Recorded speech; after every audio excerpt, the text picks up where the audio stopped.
హల్లెలూయా. ప్రభువైన యేసుక్రీస్తు వారి నామములో మీ అందరికీ వందనాలు చెల్లించుకుంటున్నాం. ఈ యొక్క గ్రూప్లో ఈ దినమున ఆత్మహత్య అనే అంశంలో గురించి కొద్ది మాటలు మాట్లాడుకుందాము. దయచేసి గమనించండి. ఈ వాక్యము లేదా ఈ మాటలు మీకు నచ్చాలనో లేదంటే మీకు ఒప్పింపు చేయాలనో కాదు, కానీ తెలుసుకోవాలి. గ్రూప్లో ఉన్న ప్రతి వ్యక్తి రోజు ఒక్క విషయం గురించి ఒక్క వాక్యం గురించి తెలుసుకోవాలనేది మా ఆలోచన. దయచేసి అందరు ఈ మాటలు స్వీకరించండి. తప్పకుండా ఈ మాటలు మీకు ఉపయోగపడతాయి. మీ యొక్క జ్ఞానముకు ఇవి అవసరమై ఉంటాయని నమ్ముచున్నాను. మనందరికీ ఈ మాటలు చాలా అవసరం అండి. ఇక ఆలస్యం చేయకుండా చాలా కొద్ది సమయంలోనే కొద్ది మాటలను ధ్యానించుకున్నాము. చూడండి, ప్రతి విషయం మీకు చెప్పాలని రాసుకుని మరి మీ ముందుకు వచ్చానండి. గమనించండి, మన అంశం గురించి తెలిసింది ఏదంటే ఆత్మహత్య. నేటి కాలంలో చాలా చాలా అంటే చాలా వర్తమైంది. ఏమని? కష్టానికో నష్టానికో బరువుకో లేదా అరువుకో ఏదో ఒక శ్రమ, ఇబ్బంది లేదా ఆ యొక్క వ్యసనం లేదా అలవాట్ల వల్ల లేదా వారి జీవితం ఇంకా లేదేమో అనుకున్న సందర్భంలో చాలా మంది చేసే క్రియ ఏదంటే ఆత్మహత్య. ఇక ప్రాణమే మాకు మూలాధారం, ఈ ప్రాణం లేకుంటే ఈ సమస్యలు ఉండవు కదా అన్నట్టు ఆత్మహత్య వైపు వారి కాలును నడపడానికి చాలా మంది ప్రయత్నిస్తారు. కానీ నేడు దేవుడు చెప్తున్న మాటలు మనం జ్ఞాపకం చేసుకున్నాం. చూడండి, ఆత్మహత్య ఈ మాట ఎలా వచ్చింది కానీ ఆత్మహత్య చేసుకోవడం. గమనించండి, ఏ వ్యక్తి అయినా లేదంటే ఏ వ్యక్తురాలైనా చనిపోతే ఆత్మహత్య చేసుకున్నాడు లేదా ఆత్మహత్య చేసుకుంది అంటారు. ఈ మాట ఎలా వచ్చింది కానీ ఆత్మను హత్య చేసుకున్నాడు అంటారు. ఆత్మను హత్య చేసుకుంది అంటారు. ఆ మాటలోనే మనకు అర్థమవుతుంది కదండి. దేవుడు పెట్టిన ఆత్మను నిర్ధాంతరంగా హత్య చేసింది లేదా హత్య చేశాడు. బాగా గమనించండి, ప్రాణం విలువ నీకు తెలుసా? ప్రాణం విలువ నీకు తెలిసినట్టయితే దేవుడు ఇచ్చిన ప్రాణాన్ని నువ్వు తీసుకోగలవా? తీసుకునే ధైర్యం నీకు రాగలవా? ఒక విషయం గమనించండి, దేవుడు ఇచ్చిన ప్రాణానికి నీవు లేదా నేను లేదా మనం విలువను ఇస్తున్నాము. ఈ విషయాన్ని బాగా గమనించండి. దేవుడు ఇచ్చిన ప్రాణానికి నువ్వు విలువను ఇస్తున్నావా లేదా? అసలు దేవుడు నిన్ను ఎందుకు బ్రతికించాలి, నన్ను ఎందుకు దేవుడు బ్రతికించాడు అని ఎప్పుడైనా ఆలోచన చేస్తావా? నువ్వు ఇంకా సజీవులకు ఉన్నావంటే ఇంకా దేవుడు నన్ను ఎందుకు సజీవులకు ఉంచాడు అనే ఆలోచన ఎప్పుడైనా చేస్తావా? మనం ఇవేవి ఆలోచించకుండా మనకు వచ్చిన కష్టాలలో లేదా నష్టాలలో, ఇబ్బందుల్లో, ఇరుకులలో లేదా మనకు ఎదురయ్యే ప్రతి సమస్యకు చావే మూల కారణమైనట్టు మనం ఆత్మహత్య చేసుకుంటే దేవుడు దాన్ని ఒప్పుకుంటాడు. ఎంత మాత్రం ఒప్పుకోడండి. ఎలాగ మీరు చెప్పాలంటే మనకు వాక్యమే మూలాధారం. సామెతల గ్రంథము 20వ అధ్యాయము 27వ వచనంలో ఒక మాట ఉంటుంది. ఏంటంటే, నరుని ఆత్మ యెహోవా పెట్టిన దీపం అని. బాగా గమనించండి, ఈ మాంసాహారం గల శరీరంలో ఈ జీవం, ఈ శరీరం కదులుతుందంటే దీంట్లో ఉన్న ఆత్మ యెహోవా పెట్టిన దీపం. మనకు అర్థమయ్యే భాష చెప్పాలంటే దేవుడు వెలిగించిన ఒక లైట్ లాంటిది. మరి అలాంటి లైట్ని లేదా అలాంటి దీపమును నువ్వు అర్థాంతరంగా నీ సమస్యలు బట్టి ఆపుతున్నావంటే ఎవరికి లెక్క చెప్పాలి? దేవునికి నువ్వు లెక్క చెప్పాలి. ఒకానొక దినమున లెక్క చెప్పాల్సింది కూడా శరీరం కాదండి, జ్ఞాపకం చేసుకోండి. శరీరం ఎంత మాత్రం కాదు. మరి లెక్క చెప్పాల్సింది ఏంటి? ఏ ఆత్మనైతే నువ్వు హత్య చేసావో, ఏ ఆత్మతో అయితే నువ్వు జీవించలేక దాన్ని కోల్పోయావో ఆ ఆత్మే అక్కడ లెక్క చెప్పాలి. నిన్ను పలానా శరీరంలోనికి నేను ఒక దీపంగా ఉంచినప్పుడు ఎందుకు హఠాత్తుగా బయటకు వచ్చావు, ఎందుకు మరల తిరిగి నా దగ్గరకు వచ్చావంటే ఏ సమాధానం చెప్తుంది ఆత్మ? నువ్వు ఇచ్చిన ఆత్మను నువ్వు ఆ శరీరంలోకి పంపిన నన్ను అతగాడు లేదా అతను ఆమె అర్థాంతరంగా నన్ను బయటికి వెలివేసింది, తన శరీరంలోంచి తీసివేసిందని లెక్క ఆ ఆత్మ దేవునికి చెప్తే అప్పుడు ఆ ఆత్మ యొక్క పరిస్థితి ఏంటి? అర్థమవుతుందా? లెక్క చెప్పాల్సింది ఆత్మ. ఆ ఆత్మనే నువ్వు వద్దనుకుంటే ఇక ఎవరు నీ పక్షంలో నిలబడి వాదించదు? నీ పక్షమును నిలబడి నీకు శిక్షను తప్పించే ఆత్మను నువ్వు తీసివేస్తే నీకు నీ ఆత్మకు రక్షణ ఏంటి? ఒక విషయం మీరు గమనించండి. నేటి సమాజంలో మాట్లాడితే ప్రతి విషయానికి ఆత్మహత్యలు చేసుకుంటారు. కష్టానికి ఆత్మహత్య, నష్టానికి ఆత్మహత్య, పరువుకు ఆత్మహత్య, అరువుకు ఆత్మహత్య, ప్రతి దానికి ప్రాణమే ఆధారమైనట్టు ఆత్మహత్యలు చేసుకుంటారు. అదే లేకుంటే ప్రశాంతంగా ఉండొచ్చు కదా అన్నంతగా త్వరగా డిసైడ్ చేసుకొని తీసుకునేదే ఈ యొక్క సూసైడ్ లేదా ఆత్మహత్య ఆలోచన. నేను అడుగుతున్నాను, దయచేసి గమనించండి. ఏది కష్టం? కష్టం ఏంటంటే తెలుసా? ఈ 60 ఏళ్ళ తాత్కాలిక జీవితంలో జీవించడం కష్టం అని అనుకుంటున్నాం. కానీ కష్టం అంటే ఏంటో తెలుసా? దేవుడు ఏం చెప్తారు? కష్టం అంటే ఏమని చెప్తారు తెలుసా? నిత్య నరకంలో జీవించడం కష్టం. ఈ 60 ఏళ్ళ జీవితానికే నువ్వు కష్టం అనుకొని ఇక్కడి నుంచి నీ ఆత్మను పంపేస్తే నిత్య నరకంలో జీవించేది మహా కష్టం. ఇక్కడి నుంచే అక్కడికి వెళ్తున్నావు. అది దేవుడు పంపించి స్వయాన నీ చేతితో చేసుకుంటున్నావు. అది కష్టం. అర్థమైందా? ఏది కష్టం? నిత్య నరకంలో జీవించడం కష్టం. తర్వాత దీనికి నష్టానికి ఆత్మహత్య చేసుకుంటాం. ఏది నష్టం? దేవుని రాజ్యంలో స్థానం కోల్పోవడం నష్టం. నీ వ్యాపారంలోనో, నీ ఉద్యోగంలోనో, నీ చదువులోనో, లేదా నీ ప్రేమించిన వ్యక్తి దగ్గరనో స్థానం కోల్పోవడం కాదు, దేవుని రాజ్యంలోంచి స్థానం కోల్పోవడం నష్టం. అర్థమైందా? ఇక్కడ తాత్కాలికమైన జీవితంలో, ఈ 60 ఏళ్ళ జీవితంలో వారి యొక్క లేదంటే వ్యాపారంలో అధిక స్థానం కోల్పోయిన, లేదా అగ్రహ స్థానం కోల్పోయిన నువ్వు ఆత్మహత్య చేసుకుంటే నష్టానికి అదే నష్టం అని నువ్వు ఆత్మహత్య చేసుకుంటే నిత్యము ఉండాల్సిన దేవుని రాజ్యంలో స్థానం కోల్పోతావు. దేన్ని బట్టి? ఆత్మహత్యను బట్టి. అంటే ఇప్పుడు చెప్పండి, ఏది నష్టం? ఈ 60 ఏళ్ళ జీవితంలో జీవించలేక, ఈ 60 ఏళ్ళ జీవితంలో నువ్వు కోరుకున్న స్థాయిలో నువ్వు ఉండలేక కోల్పోయేది నష్టమా? దేవుని రాజ్యంలో స్థానం కోల్పోవడం నష్టమా? 100కి 100 దేవుని రాజ్యంలో స్థానం కోల్పోవడం నష్టం. మరి అలాంటప్పుడు ఆ నష్టానికి మూల కారణం తెలుసా? నీ ఆత్మను నువ్వు హత్య చేసుకోవడం. కాబట్టి నష్టం అంటే ఏంటి? దేవుని రాజ్యంలో స్థానం కోల్పోవడం. తర్వాత ఇంకా దేనికి ఆత్మహత్య చేసుకుంటారు అంటే పరువుకు ఆత్మహత్య చేసుకుంటారు. నేను చెప్తాను చూడండి, ఏది పరువు? అన్నుటోడు ఒకరోజు చనిపోతాడు, పడ్డేటోడు పడేవాడు ఒకరోజు చనిపోతాడు. పోనీ అనేటోడు చిరకాలము లేదా శాశ్వత కాలము ఇక్కడ ఉంటాడు అంటే నిజంగా మనందరం శాశ్వత కాలం ఇక్కడ ఉంటామంటే నేను బ్రతికను ఇక శాశ్వత కాలం వీడి మీద నేను తలదించుకొని ఉండాలా అనేది పరువు. అది లేదు కదా. అనేవాడు ఒకరోజు చనిపోతాడు, పడ్డవాడు ఒకరోజు చనిపోతాడు. మన మీద కాలరేగసుడు ఒకరోజు చనిపోతాడు. ఆ కాలరేగసం తగ్గున వారి కింద ఉన్నవాడు ఒకరోజు చనిపోతాడు. గమనించండి, అది పరువు కాదు. దేవుడు ఏంటి తెలుసా? పరువు అంటే తెలుసా? దేవుని ఎదుట ఫలా నమ్మకమైన దాసుడా అని పిలుపు నీ పరువు. దానికోసం బ్రతుకు. అర్థమైందా? ఎవరో దగ్గర మంచి పేరు తెచ్చుకోవాలి, నలుగురు దగ్గర మంచి పేరు తెచ్చుకోవాలి, నలుగురు మంచి పేరు తెచ్చుకోవాలి. ఆ నలుగురు కూడా నీ ముందు ఒకలాగా వెనకాల ఒకలాగా మాట్లాడేదా వ్యక్తులు. కానీ ఎప్పటికీ ఒకేలా మాట్లాడి, ఎప్పటికీ నిన్న నేడు నిరంతరం ఏకరీతిగా ఉన్న దేవుడు ఏం చెప్తుంది తెలుసా? పరువు అంటే అది కాదా? 60 ఏళ్ళ జీవితంలో, తాత్కాలికమైన జీవితంలో నువ్వు కోరుకునేది పరువు కాదు. పరువు అంటే ఏంటి తెలుసా? నా రాజ్యంలో నా తీర్పు దినమున బలా నమ్మకమైన దాసుడు అనే శబ్దానికి నువ్వు అర్హునువైతే అది నీకు పరువు అని చెప్పాడు. ఆ పరువు కోసం బ్రతుకు, అంతేగాని నలుగురిలో పరువు కోసం చచ్చిపోతానంటే. కాబట్టి అది కూడా దానికి కూడా చనిపోవాల్సిన అవసరం. తర్వాత ఏంటి తెలుసా? అరువు అనగా అప్పులు. ఒక విషయం గమనించండి, ఎక్కడైనా దేవుడిని స్థాయికి మించి ఖర్చులు చేయమని కానీ, నీ స్థాయికి మించి తహతులు బొమ్మని కానీ, నీ స్థాయికి మించి గొప్పలు చేయమని చెప్పాడు. నీ స్థాయికి మించి చేసేది నువ్వు, నీ ఖర్చుకు మించి అధికంగా చేసేది నువ్వు. అయినను అవి తాత్కాలికమైన జీవితంలో సహజం, ప్రతి మనిషికి ఉండేది. కానీ దేవుడు అరువు గురించి, అప్పు గురించి మాట్లాడే తెలుసా? నీ పాత రోత జీవితంలో చేసిన పాపాలన్నీ నువ్వు దేవుని దగ్గర చేసిన అప్పులు.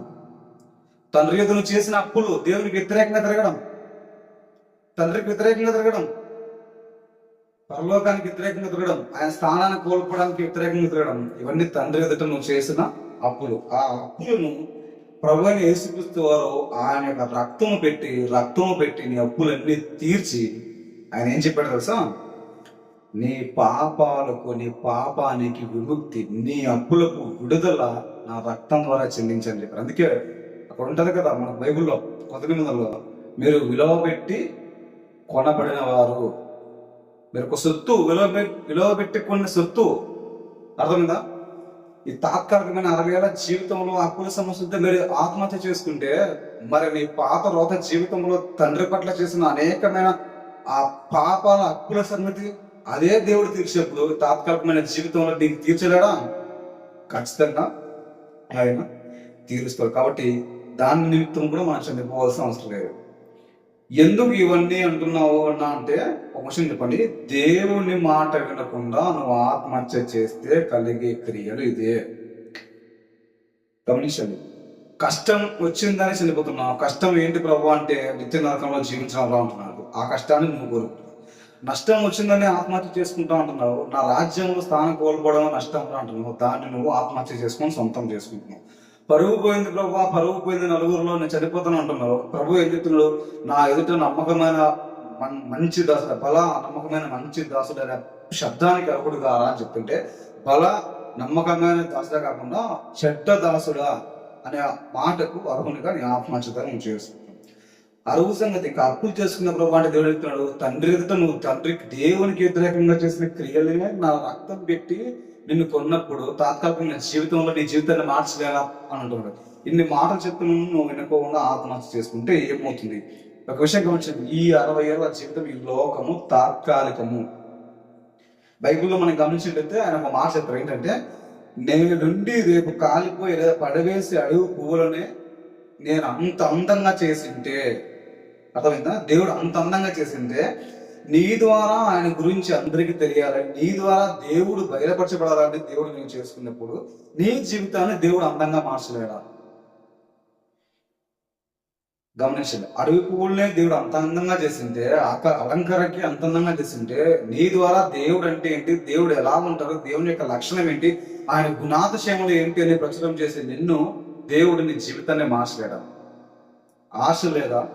నిరీక్షణ లేదా? ఆయన అంటే నమ్మకం లేదా? ఇలా ప్రాణం విలువ తెలియకుండానే మాట్లాడినందుకే బైబుల్లో ఒక ఆయనకు దెబ్బకు ప్రాణం విలువ తెలిసేలా తుడుమేరేశాడు దేవుడు.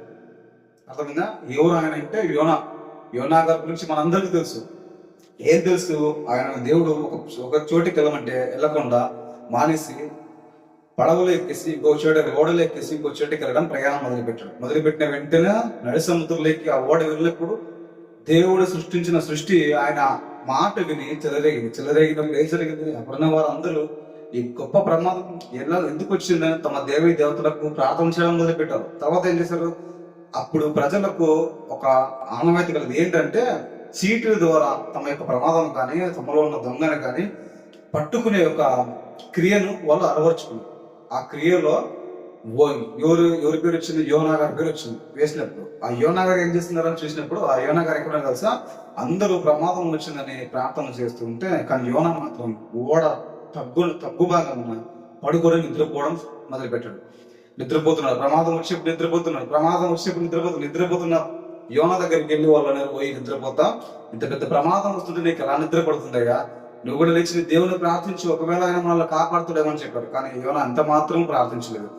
పెను తుఫాను ఎక్కువ కొద్దీ వాళ్ళు చీటీలు వేశారు. చీటీలు వేసినప్పుడు ఎవరి వల్ల ఈ ప్రమాదం వచ్చిందని వాళ్ళు చీటీలు వేసినప్పుడు యోనా పేరు వచ్చింది. యోనా పేరు వచ్చినప్పుడు యోనా వారు అడిగసాగారు, నువ్వెవరు, ఏ దేశం నుంచి వచ్చావు, నీ వల్ల గొప్ప ప్రమాదం కలగడానికి కారణం ఏంటి ఆయన అడిగినప్పుడు అప్పుడు యోనా గారు నవ్వుతూ చెప్పారు, అయ్యా నేను హెబ్రీయుడు వాడిని, ఇలా దేవుడు ఒక పని చెప్పారు, ఆ పనిని చెప్పకుండా నేను వెళ్తున్నప్పుడు దేవుడు ఈ యొక్క క్రియను చేశాడు, ఈ మహా నడి సముద్రంలో పెను తుఫాను చెలరగడానికి కారణము నేనే అని చెప్పారు. అలా చెప్పినప్పుడు వాళ్ళు భయపడ్డారు. దేవుడు అంటే వాళ్ళకు యోనా గారు ఏం చెప్పాలి? నా దేవుడికి ప్రార్థన చేయండి, ఆయన నమ్మకమైన దేవుడు, స్థిరమైన దేవుడు, సత్యమైన దేవుడు, ఎంత పెద్ద తుఫాన్ అయినా సరే ఆ మాట నేను ఆగిపోతుందని చెప్పకుండా ఆయన ఏం చెప్పారు తెలుసా? ఈ ప్రమాదానికి మేము ఏం చేయాలి, ఇప్పుడు ప్రమాదం ఆగాలంటే మేము ఏం చేయాలంటే నీలాగా నాలాగానే అప్పులకు, నష్టాలకు, కష్టాలకు, ఇబ్బందులకు, బాధలకు, అరువుకు భయపడ్డ మనం ఆత్మహత్య ఎలాగా చేసుకోవాలని తొందరపడతాము. అట్లనే యోనా గారు కూడా ఏం చెప్పారంటే, ఈ ప్రమాదానికి నేనే కారణం కాబట్టి నన్ను ఎత్తి సముద్రంలో పడవేయని చెప్పి, ఎంత మాత్రము దేవుడు ఇచ్చిన ప్రాణం లెక్క తెలియక ఎంత మాత్రము దేవుడు ఆ ప్రాణానికి ఒక పనిని అప్పగించాడు. నువ్వు పలానా ప్రదేశానికి వెళ్ళి సువార్తను ప్రకటించడం వాళ్ళు మారతారేమని చెప్పాడు.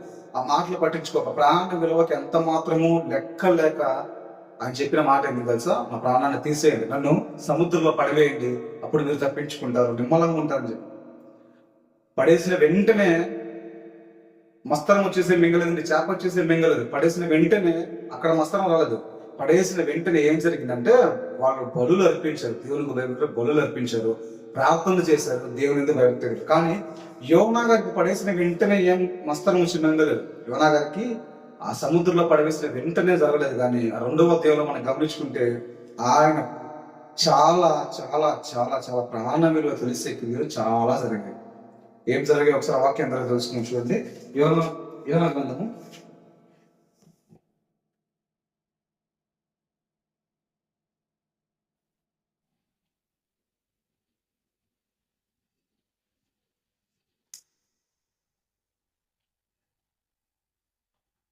చూడండి. యోనా గ్రంథము 2వ అధ్యాయంలో ఆయన సముద్రంలో పడివేసినప్పుడు ఆ మస్తకము కడుపులో నుండి యోనా యెహోవాకు ఇలాగూ ప్రార్థన చేశాడు.